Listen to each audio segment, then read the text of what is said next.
Welcome to another session of React tutorial series. In this tutorial, we will see props in React, which is primarily used for passing data from parent to child with the help of many examples.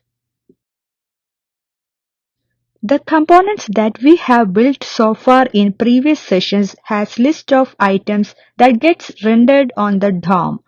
The blog preview component might also be displayed somewhere else as well. This will then require the same sort of logic. When the code section of component are reusable, that is same piece of code is getting used, we can go ahead and make a separate component for that. In this case, we will make a component called bloglist.js in the src folder. We will now cut the reusable part inside home.js. We will paste it in the file given in this slide, but now it will show error as shown here. The reason for showing the error is blogs is not defined in this file. The one way is to copy the same piece of code and paste it in other file. The other option is to use props. In our case, we are going to use props. There are two reasons for using it. The first one is that it will make our blog components more reusable. The second one is that it still allows us to use the data in our home component in future as the data is still going to be declared. So what are props?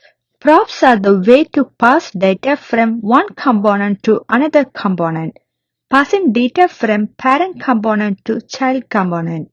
In this case, the parent component is blogs and child component is blog list. The way we do that is by making a property name on the blog list tag. Let's say we name it blog.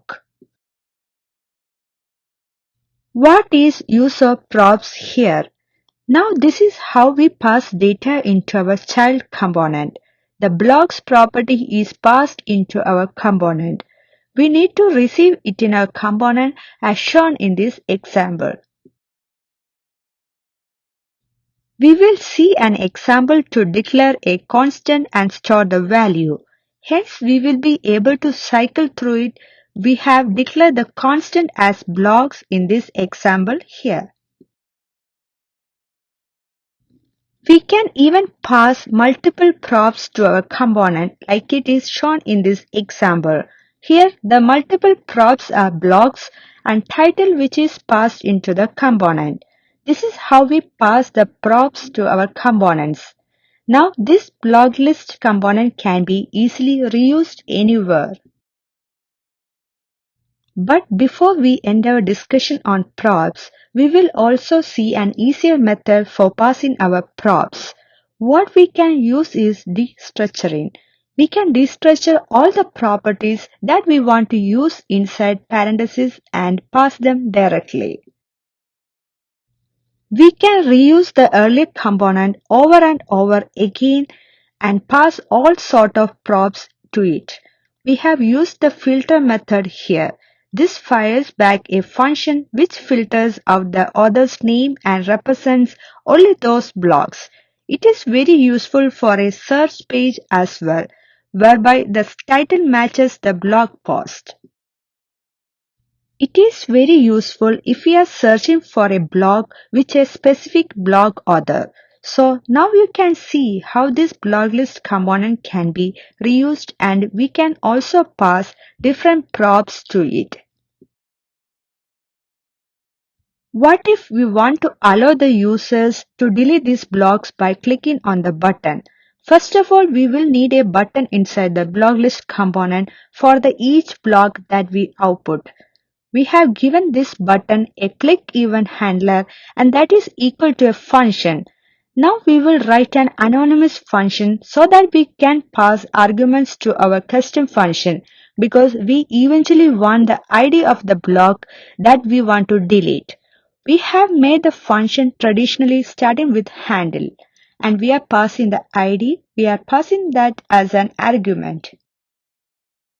Now we have two options. We can either create this function in blog list or create it in home. Now the problem is the function needs to delete the data and the state resides in home component. Therefore, we will create that function in home component.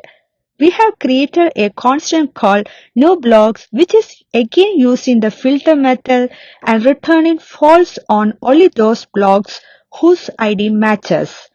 This is because we can pass that in the setBlocks function and it will update the state which will help us iterate only on those blocks whose ID was not chosen to delete.